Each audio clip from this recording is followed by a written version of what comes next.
All right. Thank you everyone for coming to, the first workshop of our Healthy Minds, Healthy Life series. Today we have our amazing guests, Breanna and Tyler, who's going to be talking a little bit about workplace culture and like the employee rights. So we're going to deep dive into, all things workplace culture related, including workplace norms, team dynamics, and how to make an impact on things that matter. And so before we get started, I'll give a little bit of a background on our two speakers today. And so we have Breanna Woolard and Tyler Weatherill, who are both part of the human capital consulting practice at Deloitte. So Breanna is an Ivy Business School graduate and is also currently on the HR Transformation Advisory Team within Deloitte's human capital consulting practice. She's someone that is passionate about empowering individuals and developing solutions that have lasting impacts. She's had experience in consulting, business development, and marketing. Outside of helping clients reinvent how HR delivers services to better support the enterprise and its people, she also develops content on YouTube, Instagram, and TikTok with her passion of video and content creation. A little bit about Tyler, who also has an HBA degree from Ivy Business School. He's also part of the transformational change team within within organizational transformation within human capital. He's worked on projects spanning real estate, mining, retail/consumer, and automotive medical manufacturing. Before he joined Deloitte full-time, he helped produce 27 million face shields for frontline medical workers in Canada and led an ERP implementation for the organization, which is incredible. He's also completed multiple internships at Deloitte, where he worked on engagements in audit, insurance, human capital, and also marketing. Outside of career-wise, he also loves sports, Disney, and dogs. So I'm really excited for everyone to join us tonight, and I'll pass it on to the speakers to get started. Let me know, do you guys have slides prepared or? Yeah, Bree's just gonna flash them up and then we'll get started. But thank you for that introduction. And thank you everybody for attending today. I see we've got 25 people on the call. So Bree and I are excited to be here today, this evening, and talking with all of you, about our experience as new grads, but as well as, what it was like when we were going through internships, when we were going through recruiting, and, what we've seen in terms of workplace culture and what that's looked like, especially with COVID-19, and, how workplaces are kind of adapting. So we've got some fun stuff to share today. So yeah, I think we'll just get right into it, Bree. We can go to the next slide. Awesome. So before we fully jump in, we just want to put up a disclaimer for the group that all content in this presentation reflects our own personal ideas and opinions, and is not reflective of, our current employer, or previous employers.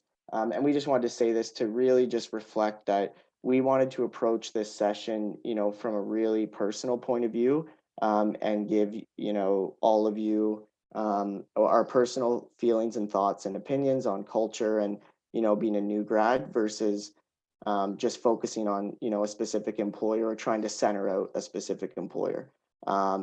And that being said as well, Bree and I are not culture experts, not by a long shot, but we do have, experience going through recruiting, internships, working for different organizations, as well as being a new graduate and starting full-time and what that's looked like. So I think if you're going to take anything away today, it will really be, from that perspective of a new grad and, what it's like in the workplace right now, and what that means for you and what your experience will be like.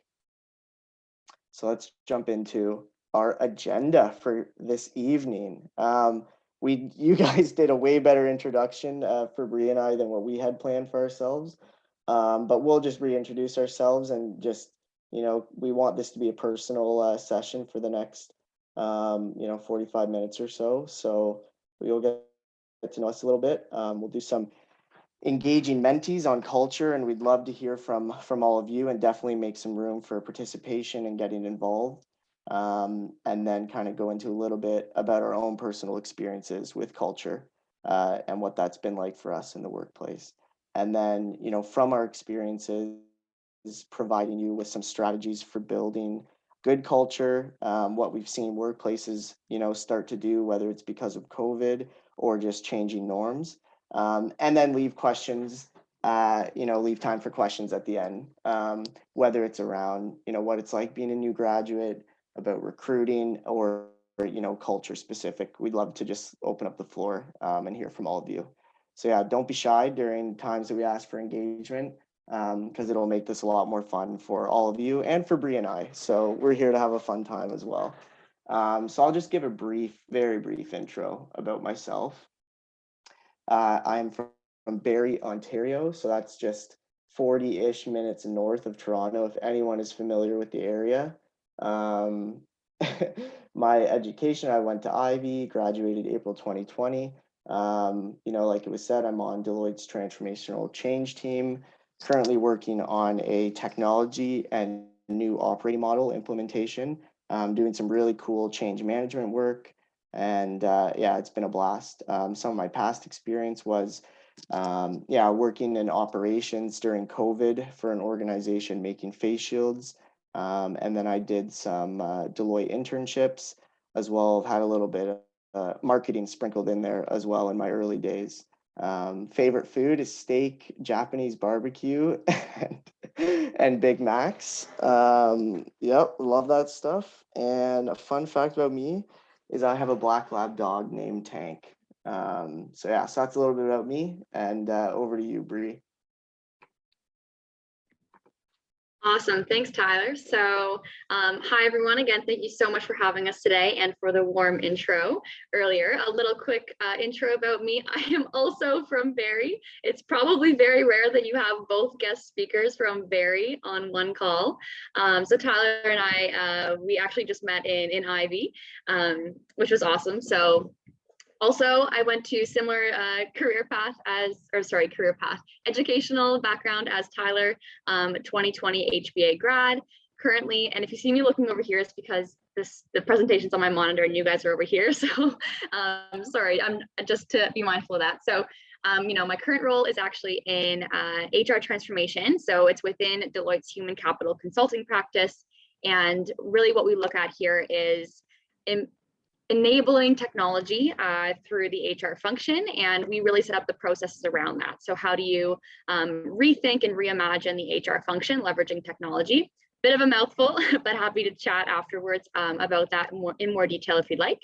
Past experience, I was actually an intern at Restaurant Brands International, the parent company to Tim Hortons, Burger King, and Popeyes, and I was on the franchising team there. So this is how I got kind of interested and involved in the people performance and in HR space. And just before that, also some marketing experience at a pharmaceutical company. My favorite food, I am such a sweet tooth. I love anything peanut butter and chocolate. Reese's peanut butter cups are my go-to. And fun fact, before university, I was actually a competitive dancer, and I competed with Team Canada, got to go to Germany in 2013. So that was a big part of my life, and I miss it a lot. All right, Tyler, I think it's back to you. Oh, no, it's me. No, no worries. So right now, what we're gonna do is go into a platform to really engage you guys. We really wanna hear from you. We don't want to keep this just a one-way street. We wanna engage the guests on the call today. So we're going to use a platform called Menti to ask you a few questions. All answers coming through this platform are anonymous. So we really want to just hear from you and get engaged. So how this is going to work, you're going to open up your phone or your laptop and go to menti.com, so MENTI.com, and you're going to enter the code on the screen there. It's 98483920. So take a pause here as we get set up. And so we're going to be using this platform throughout the presentation just to engage you guys and to hear from you. So the first question we want to ask is, what is the first thing that comes to mind when you hear the word culture? So the first thing that comes to mind, and share it on the screen there. So what I'm going to do now is actually jump over to Menti so we can see the answers roll in. And just a reminder that, again, these are all anonymous. Can everyone still see my screen that I'm sharing, Menti? Yep. Perfect. Okay, wow, lots of answers so far. Wow, awesome. Okay, so some different answers too. We're seeing workplace, sociology, diversity, that's huge. Different countries and communities that follow different social norms. I think what's really cool is depending on who you would ask this question to and what group of students or workplace you might be engaging, you'll get very different responses. So something that's really cool is it looks like this group, kind of the spin was less about even workplace culture and more just about diversity and cultures actually in the real world, and uniqueness and things like religion, and we've got food up here, and just people. And I think that's something that's really cool because you might be in a room with business people, or we could ask a completely different audience and could get something totally different than what we're seeing here. So it's really cool. Also a lot of different responses. So there's not just one way to kind of define culture as well. I just want to highlight an answer. I really like this. It's simple to the point, but it says so much. The way people do things and have done things. I think that is, we'll get into that today and what that might mean. So awesome. Yeah, I think you're totally right, Tyler. Like, that's what we were going for with this question. What's the very first thing that comes to mind? So loving the engagement. This is a ton of responses. So keep it up. All right, are we good to move on to the next question? Yeah, I think so. All right, so if you just refresh, I think on Menti, it should prompt you to go to the next question. And there we go. So same code, you don't have to redo the code or anything. This question might look similar to the last one, but it is very different. What questions come to mind when you think of workplace culture in the real world? So what questions did you come into this session with today? So what is it that's really those burning questions on your mind when you think about workplace culture specifically, and what that looks like on the other wall of the other side of the university wall, if you will? What if I'm not a fit? That's very interesting, very heavy for 7:15 p.m. But absolutely, we can chat about that and some ways to. I don't want to spoil too much, but we will chat about a lot of these things coming through the screen. How to change a toxic culture, how to keep it more engaging and positive. How to make an actual friend at the workplace. I think that one's a really important one. Totally. How to avoid burnout and stress within an organization. Yeah. This is huge this year, especially Zoom fatigue is very real. Is workplace politics really a thing? Spoiler, yes. Yes, it is a thing. And that can be a good thing and a bad thing as well. But I think across all workplaces, there's some politics. What if I feel uncomfortable or feel misplaced? That's a good one. And we will also have an open, just a reminder, we will have an open Q&A session. We'll hope to set aside quite a bit of time for that, and we can have those conversations around some of these more specific questions. But as we go through the presentation, we're really going to try to hit on a lot of these. Yeah, great point, Bree. For whatever reason, as we're going through this presentation, if there is something that is left unanswered, please make sure to ask it during the Q&A part. I can't believe all the engagement. Great. This is awesome. These are all really great. So let's jump right into it. I'm going to head back over to the presentation here. So we chatted a little bit. That was awesome engagement. We love the participation. We love hearing about, what is on your minds to do with culture and, what questions you want answered around our experiences. And that's exactly what we're going to speak to next is, and again, going back to our disclaimer, these are from a variety of roles, not only the role we're in now. We just want to share some highlights and some key takeaways that we've learned over the years. And I think, Tyler, you're up first. Awesome. Thanks, Bree.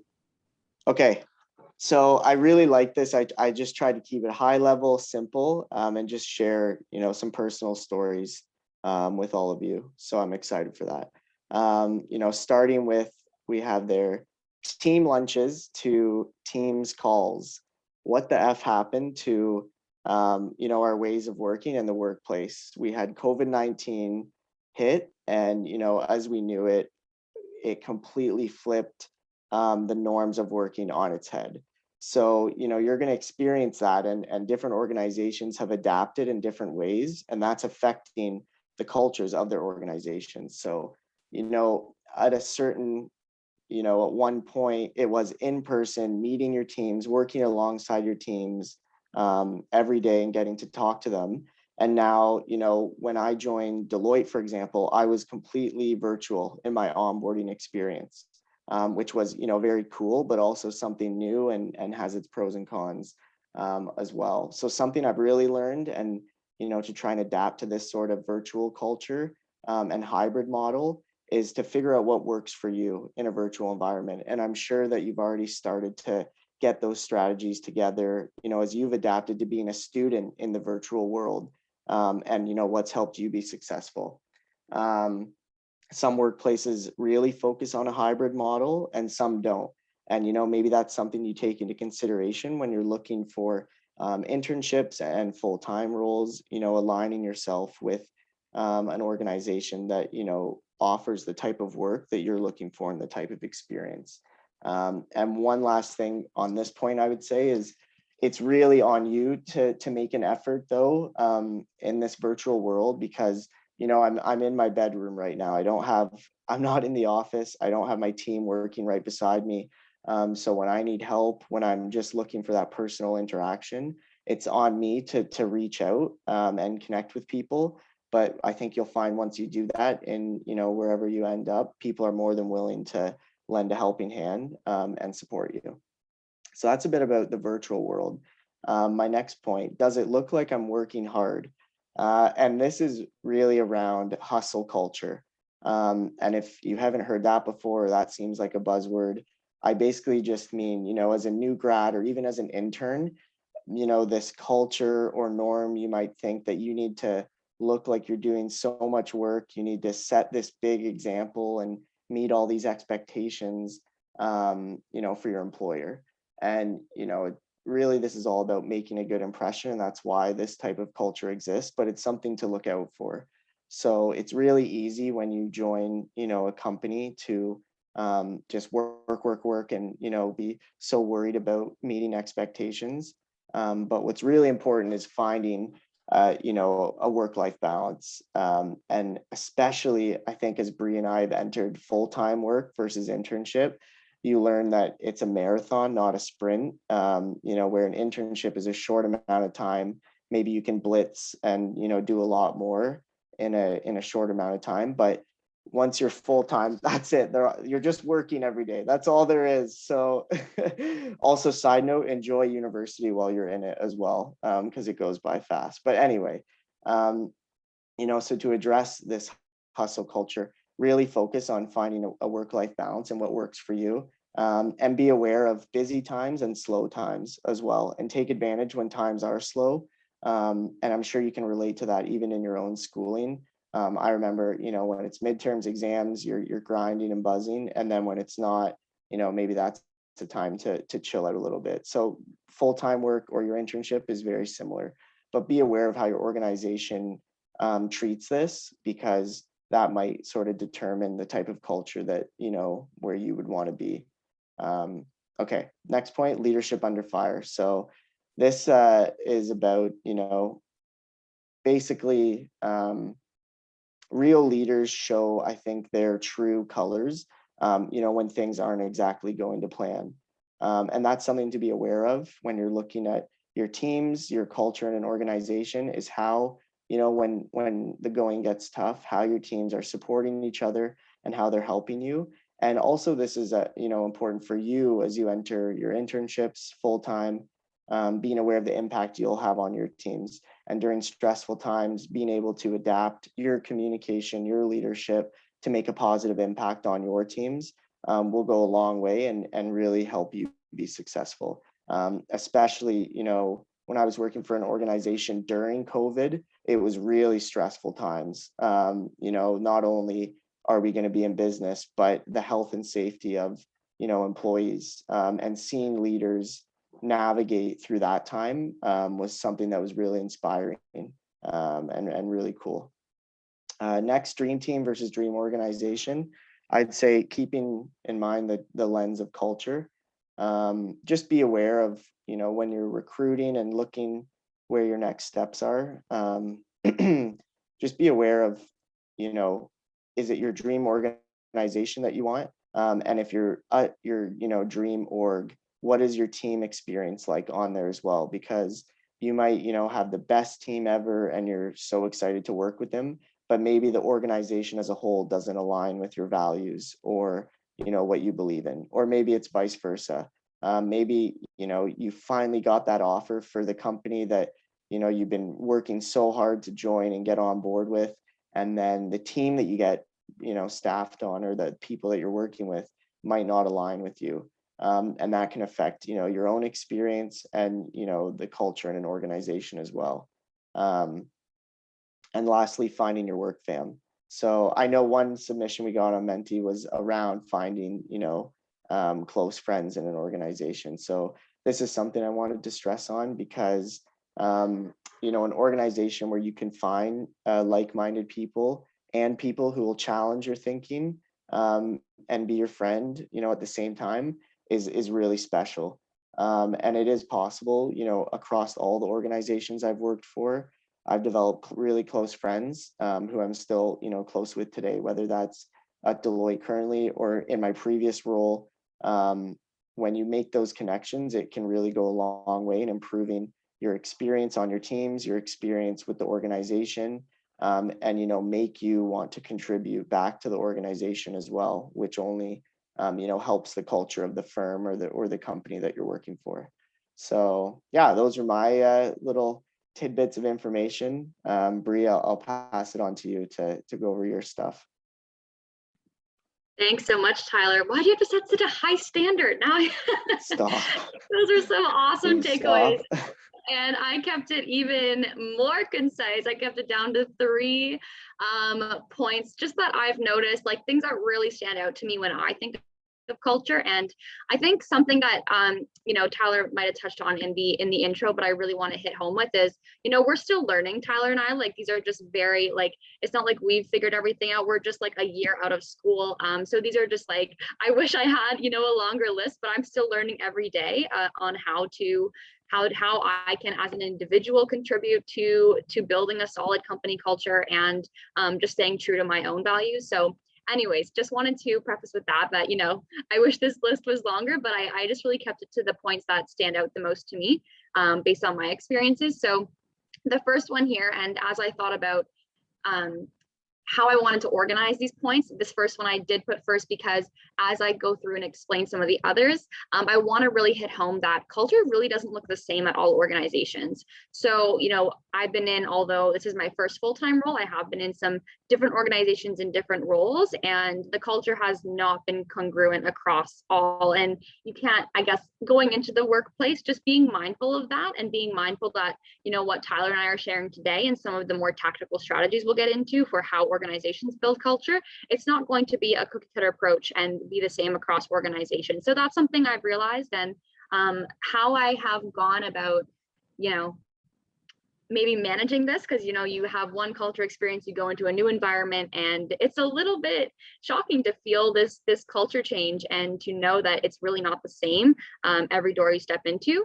And how I've gone about managing this is really just staying true to your own values and your own kind of like your own internal culture that you carry with yourself. So you build up your own values and what you believe in and what you want to commit to. And it's just about, at an individual level, again, we'll get into at an individual level what you can do, is just carrying that through all organizations. My next point, this is something that I felt in one of my roles that was like totally eye-opening to me, because it's almost like something you read about in a textbook, or you hear about in an article and you're like, is that really how it goes? And this is something that really stood out to me in one of my roles is that leadership really cares for you. And again, back to my first point, not the same in all organizations, but in this one role in particular, and more important than ever, it's becoming more and more apparent in organizations, is to have leadership really being involved in employee wellness, in DEI commitments, in like, especially in the past year, just ensuring that employee well-being is prioritized. And we all have felt this. We've all felt, you know, the impact that this past year has had on us. And in one of my roles, like, I had a leader, like partner of the practice, reaching out to me and saying, like, are you doing okay? How's it going? Like, just checking in. And I think, you know, I always thought that these conversations can only happen at a very proximal level, like just having like a friend who's close to you, but having like a leader really reach down and say, like, are you doing okay? This was really important to me. And, you know, they understand we're all human. I think at the end of the day, we think hierarchy is so scary and big and, you know, in your face, but it really can dissolve, and leaders do really care. Also, this last point kind of ties into the first one. So I really have noticed that culture is built through what I like to call an ongoing feedback loop. So I tried to think about how to summarize this point. I was like, a double-edged sword, that doesn't sound good. And then it was like a two-way street. No, that's not it either. It's really this loop of ongoing feedback. And what I mean by that is, let's say, for example, a leader does reach out and say, like, hey, how's it going? You really have to be clear about what it is that you need to do better. Like, I was actually, to be honest, I was going through a pretty rough time. I moved to Toronto alone. It was a dark days of the pandemic, and I really needed some support. And I found just like communicating with my team, whether it be your manager or who you're most, you know, comfortable sharing that with, letting them know what it is you need, and they will be committed to your growth and development. So it's not the same across all organizations, but more so than ever, it's becoming more and more apparent and important to leadership to really take action and care for their employees. So I feel like I said that all in one breath. Again, happy to chat after into more detail, and we'll be sharing some tactical ways that we can put some of these high-level points Tyler and I talked about into action.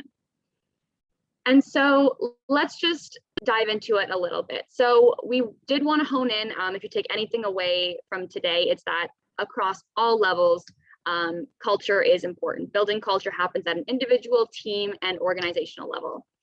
And so not going to go into too much detail about every single point here, but just going to highlight a few of them. And we do have a Menti if you want to spend some time on this, because this is really the meat and potatoes of, you know, ways in which we can take these high-level thoughts and feelings and convert them into actionable steps. So at the individual, team, and organization level, you see transparency across the board. So really just being open and honest about things, building trust in teams is super critical. At an individual level, like Tyler mentioned, having like a one-on-one buddy system. So having like someone who's close to you in your role to just have more candid conversations can really help to build trust, and also just having a friend at work, especially in this weird virtual environment. Self-reflection, so how am I showing up in my role? Or am I reflecting the culture's values? Am I staying true to my own? At the team level, the one I love the most is what we call a team pledge. So this happens, a lot of organizations have adopted this. It's just essentially at the start of like a project or a program, and you're a part of a team, it's like setting those boundaries and communicating to the team, you know, I won't be online from 5 p.m. to 7 p.m. because I got to go pick up my kids. Or, you know, I really don't want to work on weekends, which isn't common, but you know, it's just setting those boundaries and saying like, this is how I work best, and how can we work together to make that happen. Coaching, asking for advice, also very important in a team setting. And from an organization level, so this is when we're seeing a lot of firm wellness events. If you just scroll through LinkedIn, a lot of what we're seeing now is just organizations really putting a lot of time and effort and resources into wellness initiatives, engagement surveys, again, that feedback loop, asking, what is it you need? What is it we can do better? What's working well? And this last point, I think, is honestly one of the most important: leaders who walk the walk. So it's one thing for, you know, leadership to say, you know, log off on nights and weekends, like take time for yourself. But if you see that the leaders are sending emails at 3 a.m, that's not really walking the walk of living a balanced life. So yeah, I'm gonna stop there. I know this is like information overload. It's probably like back of the hand knowledge for Tyler and I, but we want to take a pause here and just ask, is there anything on here you want to hear more about? I'm gonna switch over to Menti just so we can keep them anonymous, but also if we do want to get you guys, coming off mute, we want to hear from you too, so we can speak to some of them. Sorry, I'm like multitasking. Nope. Can you guys still see my screen? You know what? I'm switching gears. Let's just chat here. So we don't have to go back to Menti. It's not working too well for me. So does anyone want to unmute and ask about anything on here, or just like, other ways in which it's worked well? Does anyone have any ideas for other ways in which you could build company culture?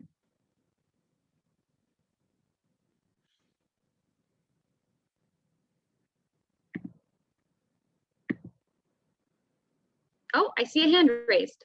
Go ahead, unmute. Hello. Hi, Tyler and Bree, for coming here to this event and talking about your experience.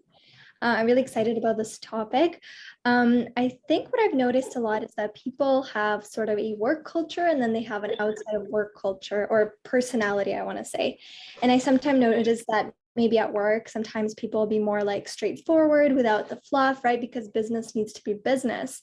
And I think that how would you suggest to balance, as like, I guess, an intern or a soon to be new grad, how do you balance being, serious because, you want to be taken seriously at work, but also being a very like loving, kind person that you are maybe outside of work? Bree, do you want to take that one?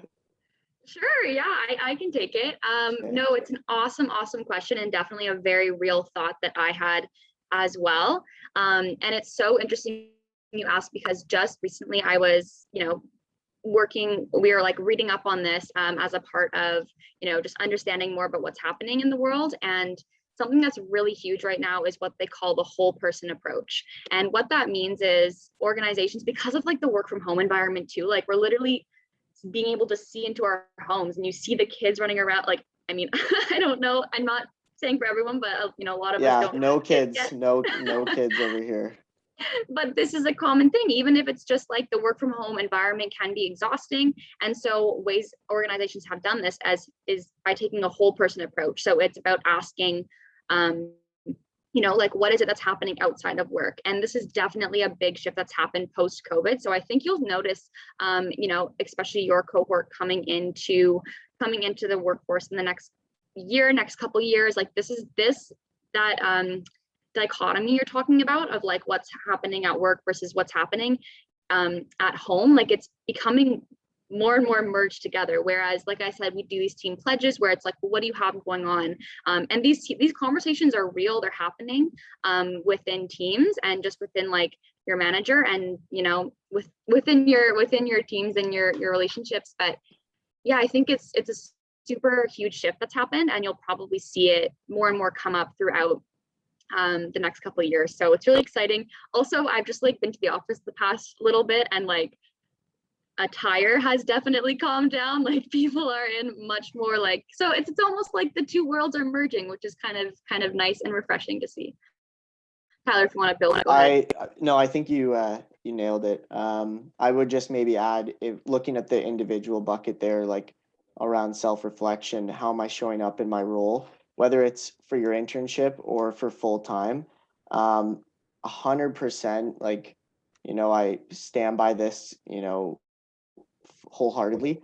You should feel comfortable, showing up in your role exactly how you would outside of work as well. That's what brings unique cultures and diversity and experience into these workplaces, is by you being yourself. So, if you can show up every day, bringing everything you have, and, just being true to who you are, then, we'll all benefit from that in the long run, and your workplace will as well. And I think you'll find that people do, especially in the virtual world, want to make time for that connection and small talk and that fun chit chat as well. Sometimes I'm on client calls where like half the call is just like talking about plans for the weekend or something, because they're like, whatever, we can talk about work whenever.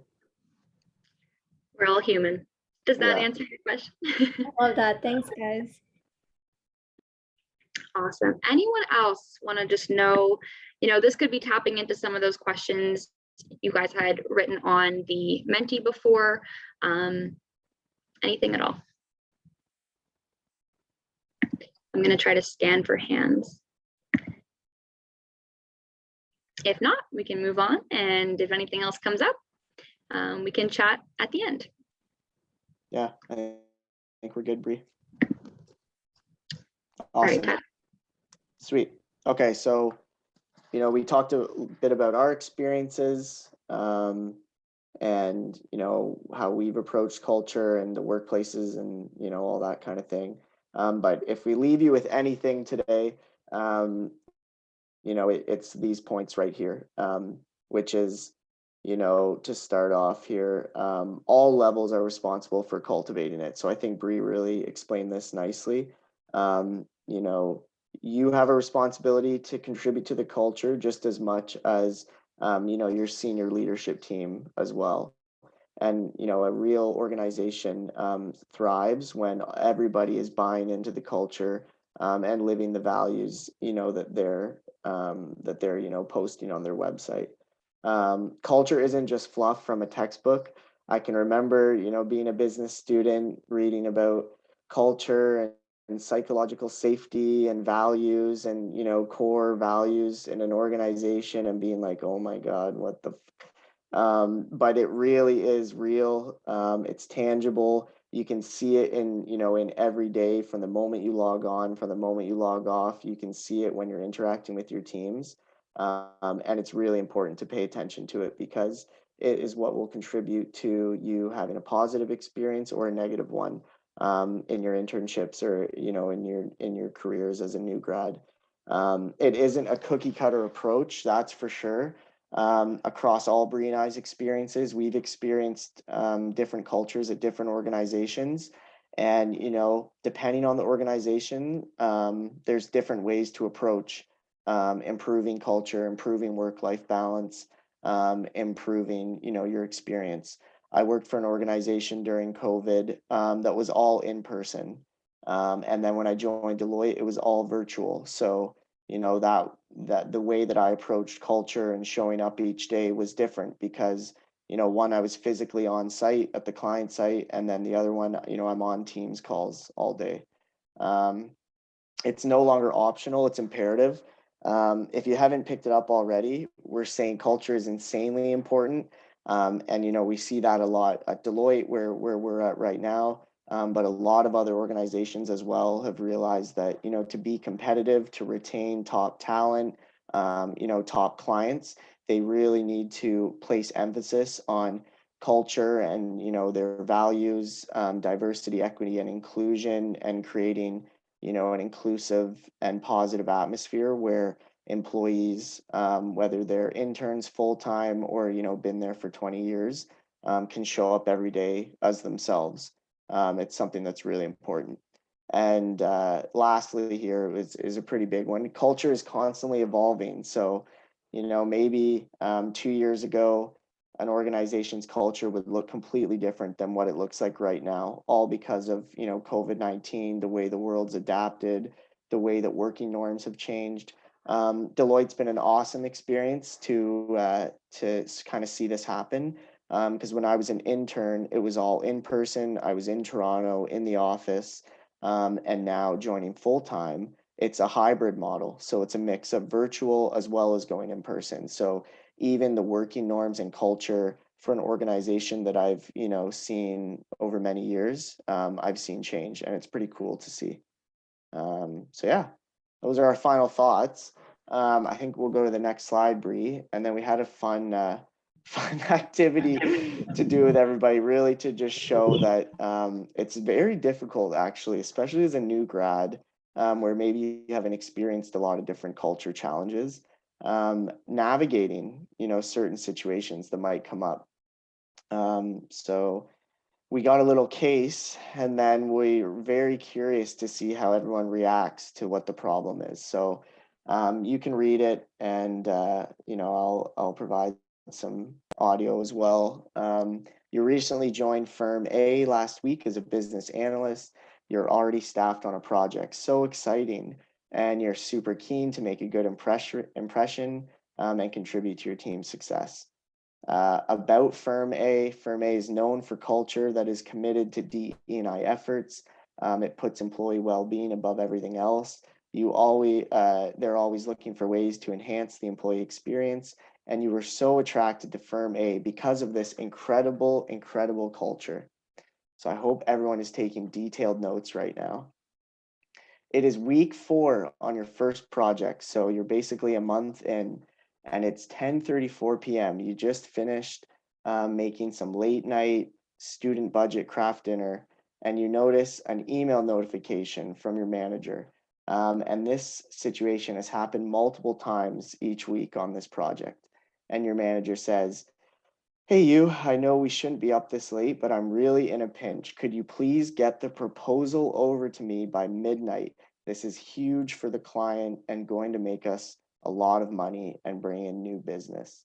So as the keen new graduate that you are, what would you do in this situation? And, we will say that there's no right or wrong approach, but we're curious, how you would react in this situation. Bree, do we have a mentee for this one, or was this one on mute?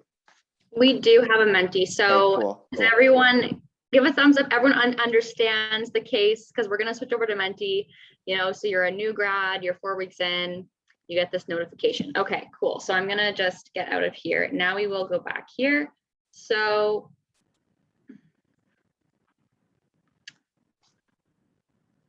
okay. Nice. There we go. Okay. Sorry.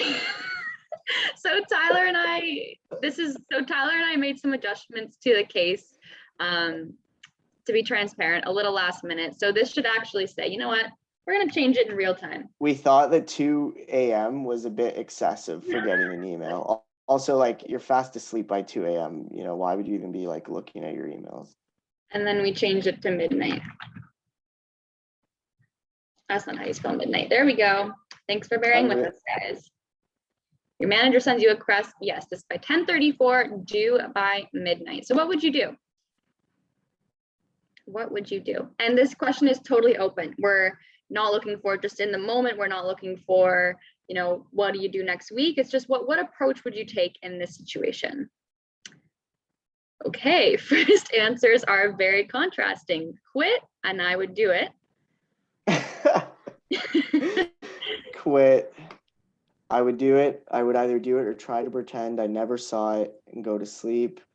Since we're keen, probably take it, but set boundaries for the future. That's a pretty good one as well. Okay, this is interesting, because this is tapping into, like we've talked about, those personal values and what's important. As someone who wouldn't want to let others down, I would get it done. Yep, that's a really good one. This is also very important. If it's a common occurrence, I would discuss to the manager that I cannot keep doing it. Yep, that's a really big one. I think one thing we wanted to highlight, whether or not you hopped online and addressed this right now, is that having that discussion with your team, with your manager, about establishing working norms and what works for you. I think something really interesting too, and we'll tap into these answers in more detail, but I think something really interesting, as you're seeing your, I want to say colleagues, but your friends' answers come through, and they're different, right? So it's almost like we understand that even in the workplace, there are different approaches. Some people, it's not like because you're at an organization, everyone will be doing the same thing. Again, it's not a cookie cutter approach that we take. It can look different even within the organization. So I think that's just something. I really like the one, do it since I'm a new grad and want to prove myself as a hard worker, but they might take advantage of this. So across all organizations I've worked for, this is something that's very hard to balance, is proving yourself creating that reputation as a hard worker, but not being taken advantage of. And it's something to be mindful of. And this links back to, why I wanted to bring up hustle culture and being aware of it. And it's, you can prove yourself without being online at, 11 o'clock at night. Everyone else is online from 9 to 5 and, working and doing their stuff. And you can prove yourself, during that time versus during unsustainable working hours. And I saw another one. Oh, these are all so great. I'm loving the volume of, responses and the quality. I think this one's really interesting, and it kind of ties into that, Tyler. I would either do it or try to pretend I never saw it and go to sleep. I think it's interesting because, it really shouldn't be like an expectation to get things out. So sometimes we do work with sensitive timelines. We're aware sometimes that these things are due last minute. So maybe if there was some notice that, this is going to be a later night, that would be helpful. But, if it's coming up over and over that there's these ad hoc, requests, I think, it's a fair decision to say, just come on the next day. Sorry, I was asleep. We talked about these boundaries. And also something that someone told me once was, we're not in the business of saving lives. If you're going into a career in business specifically, like a lot of the time, the work we do, it's not life or death. Sometimes managers and leaders can make it appear that way, but it's not the end of the world if your mental health is being compromised and if your well-being is being compromised. That's when it becomes a problem. So, oh my gosh, there's so many good answers. Let's dive into it. So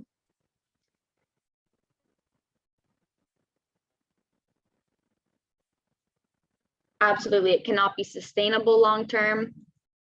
I think we're seeing some patterns come through here.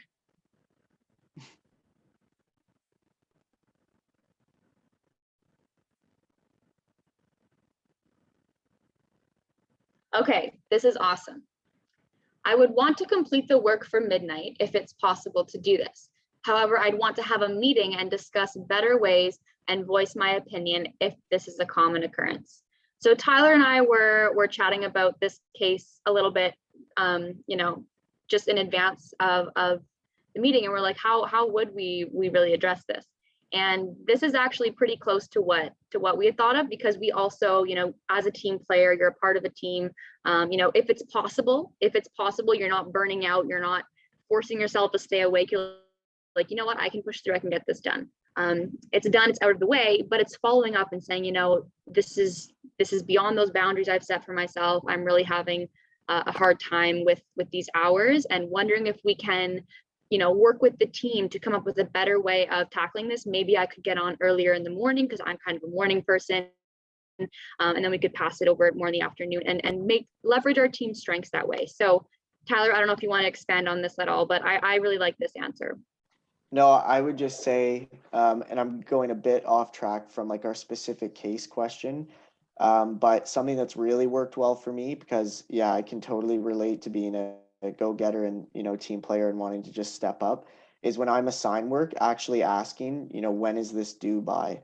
So when I know the specific deadline, I know like what's expected of me. I can budget my time, around my priorities and what I have going on, and I don't need to crank things out last minute, because I know if it's due at the end of day, I prioritize that, or if it's due at the end of the week, I can shift things around. And as well, when being given additional work, sometimes I'll already tell my team, what I'm working on in that moment, because sometimes they just lose sight of, what's on your plate. And you might get assigned more work, and then it's like, well, actually I'm doing these things, A, B, and C.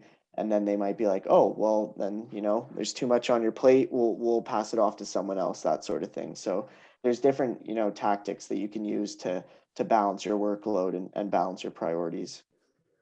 Yeah, and just building on that note, Tyler, you'll notice like a big difference between university and full-time is, in university, it feels easier to get, involved. You can be on like 5 clubs, you're on intramural, you're doing all these things. But when you get to full-time, like, especially in Tyler and I's work, like client work comes first is what they say. So we also have extracurriculars. We have things that we can do, like extra initiatives, but Someone told me something really important at the start of my career, and they said, it's better to say no than to say yes and not deliver. So it's almost just being aware of, yes, what's on your plate. Maybe we are getting away from the culture discussion a little bit, but this is really key. This is really important in understanding, like, this is what I have going on. This is how I can prevent myself from burning out and getting to a place when I need to step away completely. So I don't know if that helps, but this is the inside scoop before you guys. My even dog get there. ate my laptop. I'm going to use that one tomorrow. Yes, that's definitely a first I've seen. Depends on if I'm getting paid a salary or hourly wage. Yep, I guess that's a fair point. Fair. Oh, that's a pretty interesting one, Bree, that you're hovering over.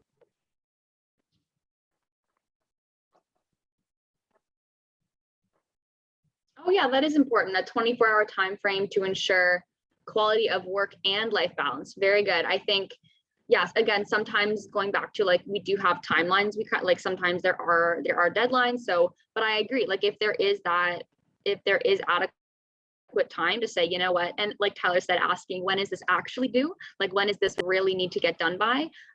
You can balance both, yes, quality of work, so you're able to prove yourself and put your best foot forward in your role, and also just maintain yourself. Going back to our question about how do you want to show up, is, let's find the balance between both of them, and having enough time to do that is definitely one way to do it. Because across the board, if you're not able to show up at your organization as your full self, then something's wrong there, and you got to take a look at why that is and try and take steps to fix it, so that you can get the most out of your experience and provide the most to your organization and your clients as well. Awesome. Okay, I think, yeah, again, these are very common thoughts. Since I'm just starting, would want to impress the boss. Again, sometimes it's, even more, like, of course, yes, I too would want to, it depends person to person, but I think something just to keep in mind is, if it is this pattern, we heard taking advantage of, we heard, just the hustle culture, it is actually sometimes more appreciated to just voice how you're feeling, because then they'll never know. They'll never know, what's going on. I think we can probably jump back, Bree, and Sure. And close this out. It's already almost 8 o'clock. Crazy. Thanks, Tyler, for keeping me honest. I'm just loving this discussion. I know. So we can keep the engagement going. This is our last mentee. Hopefully you're not burnt out with the engagement, but this was, where we're really wanted to leave time for, and maybe, it'll kind of bridge off of the discussion we were just having, but open Q&A and ask us anything. So we shared a bit about us, about our experiences, some culture tips and tricks, what we've seen, as well as at the individual, at the team, at the organization level, and then we did that mini case. So really it's open forum now, whether it's recruiting, new graduate, or culture related questions. Please don't be shy, and we'll answer them, and then we'll close out for today. I wonder, Tyler, too, just before we get started with this kind of Q&A, like, I feel like I get tired of hearing my own voice. If anyone wants to raise their hand and unmute and just be present here, we can even do like one, vocal question. If you want to keep it anonymous, go back to Menti. So taking a hybrid approach. So don't be shy to raise your hand on here too, and we'll address them. Great point, Bree. We do have some coming through here. Yeah, Bree, you can take a first crack at whichever one you want. Just let me see, what's the most shocking thing? Okay.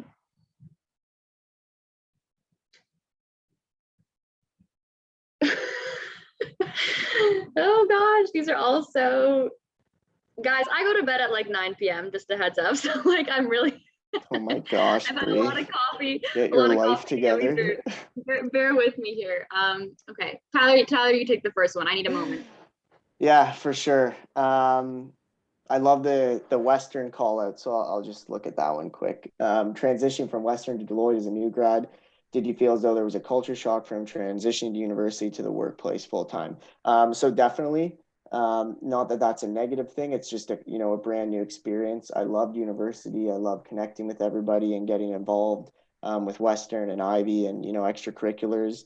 And it's just like life, and as you move through something like university and you're in fourth year, you got it all figured out, you're getting your life together, and then you join your workplace, and then you're the most junior person, and then you kind of start from the beginning a bit to make an impact and get involved. But once you kind of get your footing and can figure out how you can get involved in your organization and take part in work that's really meaningful, the transition doesn't seem so bad. So you'll get used to it. Okay, I think I picked one that I like to answer.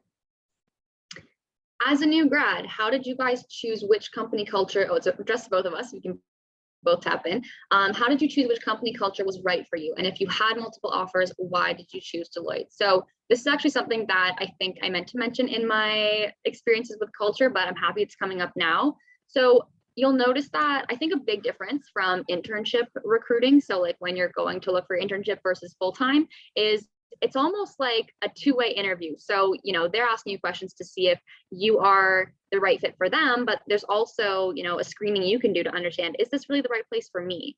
And so that's, ways in which you can do this is ask them, like, what initiatives do you have in place for, also in the HR space? I think this is a really great question to ask, coming into your interview, like, we've seen a lot of change in the past year. I know a lot of organizations are prioritizing employee wellness initiatives. What are some things that you are doing this year to support that? So, and questions along those lines, a very specific example, but just asking the questions that are important to you in these interviews is one way to gauge. I personally just felt that Deloitte in my interview was like a really just great time. It was like a chat with a friend, it felt like, versus some of the other ones. I won't say who they are, but like they felt a little more rigid, a little more intense. And it's really just like, I just walked away feeling like I could see myself there. It's hard to kind of explain, but I think a tangible way to go about that screening process is asking those questions, and don't be afraid to in your interviews or even in your coffee chats. It doesn't have to be an interview. So those first two top questions, what was the most shocking thing you learned when starting working full time? And then if you could change anything you did or do something differently, what would it be? So I'll start with that one. I'd mentioned it a bit before, but really depending on the line of work that you go into, there'll be really busy times and really slow times. And, that can just be the nature of your work. But I wish I'd taken more advantage when it was slower to disconnect and relax a bit, because just with the timing with my client and work, when things got really busy, I, was putting in longer hours.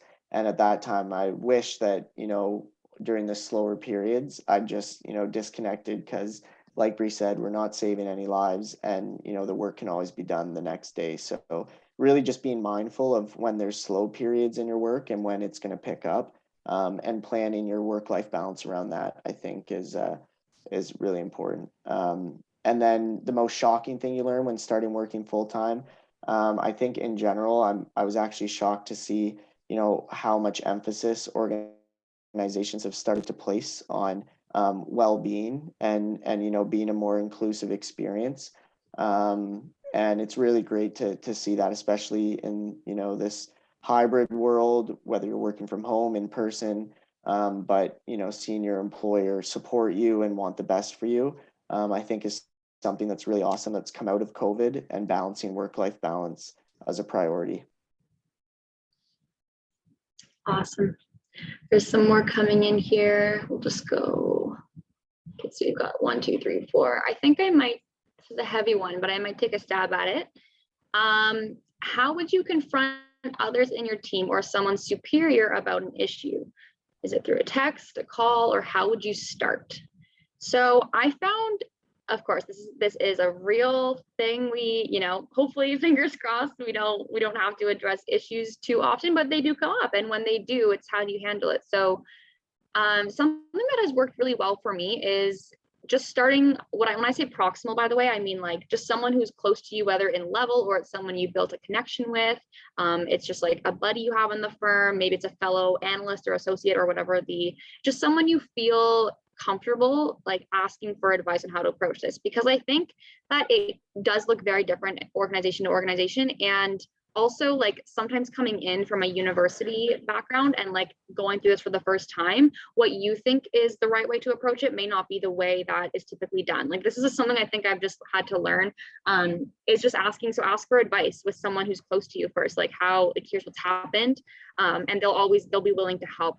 But I think, so then you'll probably get the answer through that one-on-one that you have. So that's, it's just starting proximal and then growing up, like growing, to who it is you have to confront. But I think instead of just like cold call, just throwing yourself out there, thinking it's the right way, ask them for that advice. We also have career coaches. A lot of the times you do get a coach, or just like a mentor, someone in the organization. Starting there is a great starting point, but it's typically through like an email. You set up a time to meet. A lot of these times, the more sensitive things are most effective when it's like a face-to-face or virtual face-to-face kind of meeting about it.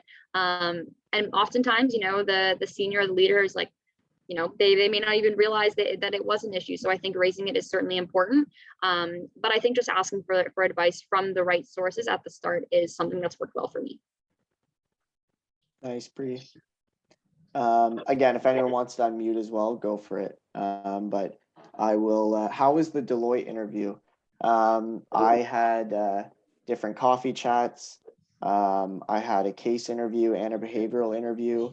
And, throughout the whole experience, whether it was from my internship recruiting or full-time recruiting, it was, nothing but positive. And, like Bree said, it was, you really, when you're in the interview, need to decide, is this a place where I could see myself succeeding and thriving and being myself? And for me, the fit was there. And so it was a no-brainer to make that choice.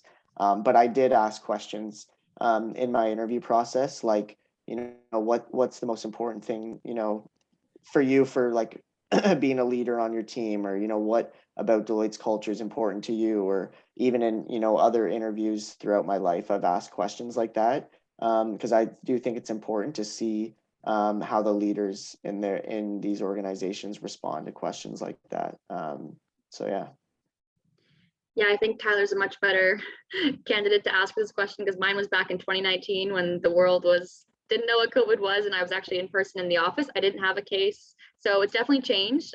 They're doing some, like, I think online hybrid, but yeah, something just to build on that, something I would, advise, especially in the HR space, because so much is changing this year. I think oftentimes you really get pigeonholed into these are my experiences, this is my resume, here's what I'm good at, which is important, of course, coming into an interview, knowing your strengths and your skills. But something I did to prepare for this was just taking a look at like the HR Global Human Capital Trends Report, like really staying on top of the trends and being able to like, understand and leverage those as you have these conversations. It's also just cool. Like, it's cool learning about how work from home is changing the way things are shifting. So instead of, pigeonholing into your own experiences, take a step back, look at what's happening around us. And there's a ton of like reports and articles about that. So that's just one way I went about preparing that I think really helped me out.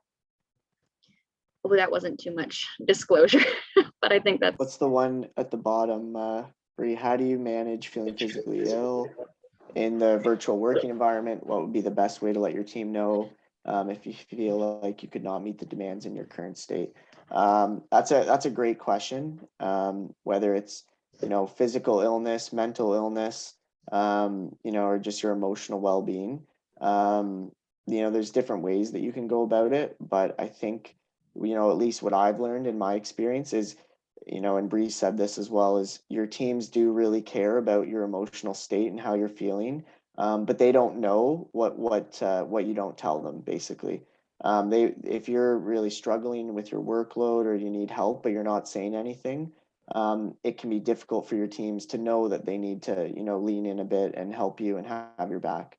But I found in my experience, whether it's myself or my teammates, when people have spoken up and just said, they're having a rough day, they might, be a bit disconnected today or this week, then the rest of the team is more than happy to help out, to reach out just for emotional support, and make sure that we're still delivering high results. So it's just about communicating that to your team or to your coach, to your mentor, to your buddy, your organization, and then figuring out what the next steps are from there.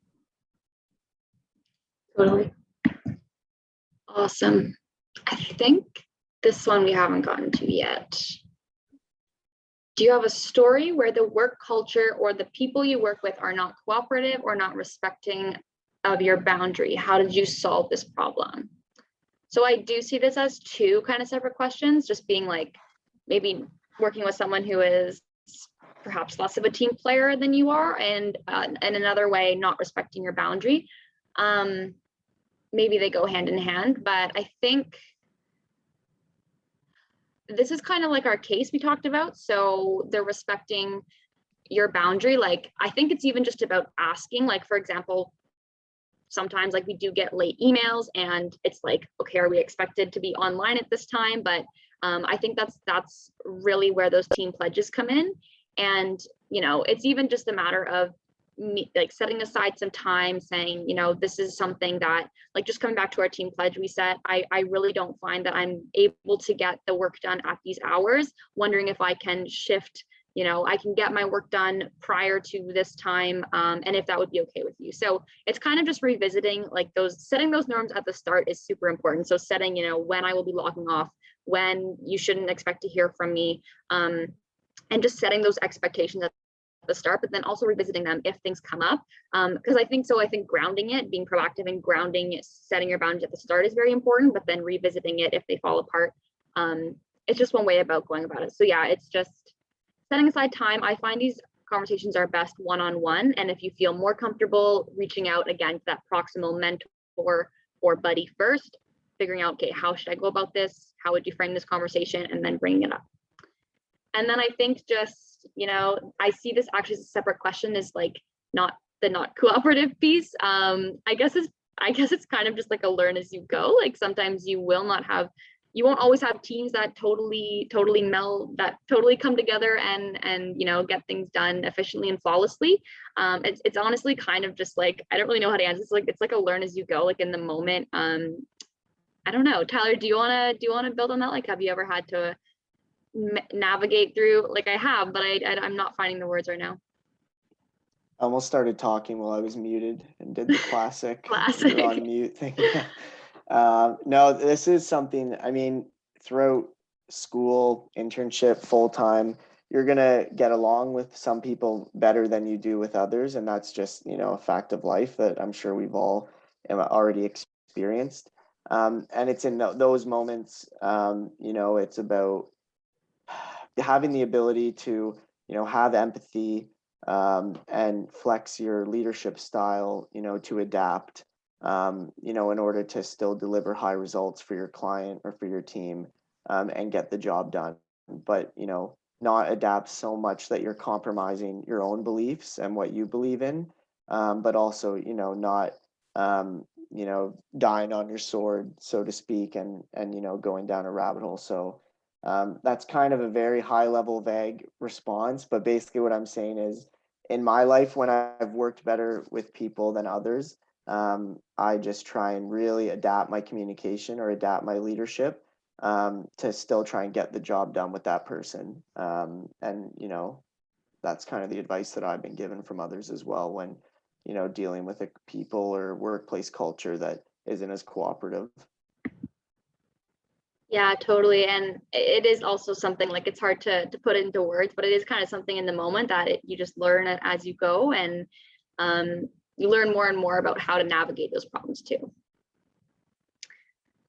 So Awesome. Great questions. Yeah, these are awesome questions. And like, thank you so much for the engagement. Honestly, Tyler and I were a little nervous because we had a lot of mentees and we were really counting on you guys, but like, thank you so much for your engagement and contributing. And hopefully the anonymous aspect of it helped too, because we wanted to really get get into the depths of this stuff, because it's super important. It's happening. It's more important than ever, and these are definitely relevant things to be talking about. And I think, if I'm not mistaken, we have one last slide. Thank you.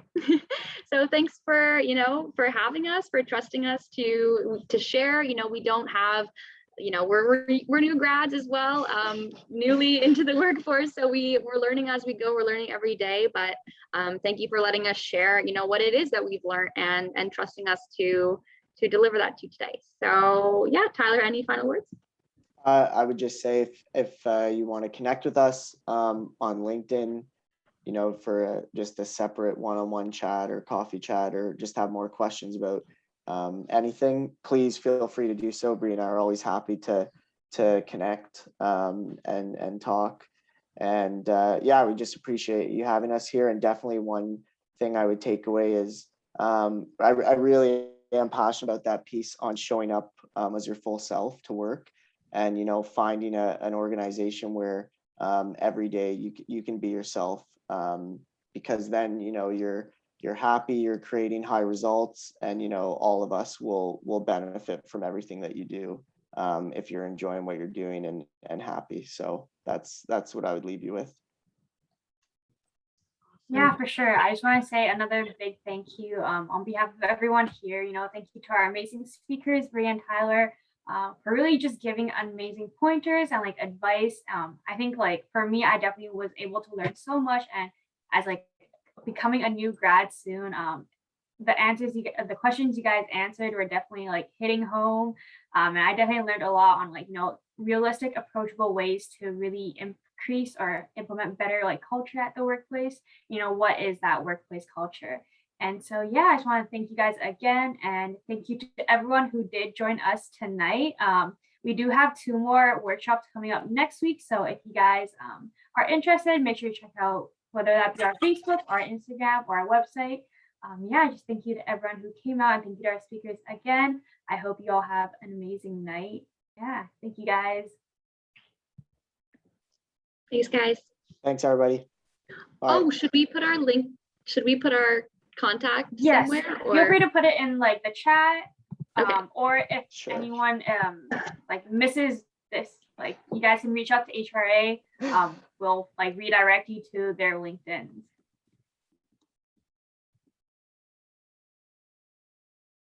You just put your name, Bree. Well, what was I don't know. I was like, are you gonna put your link or just your name? But yeah, I'll just put my name too.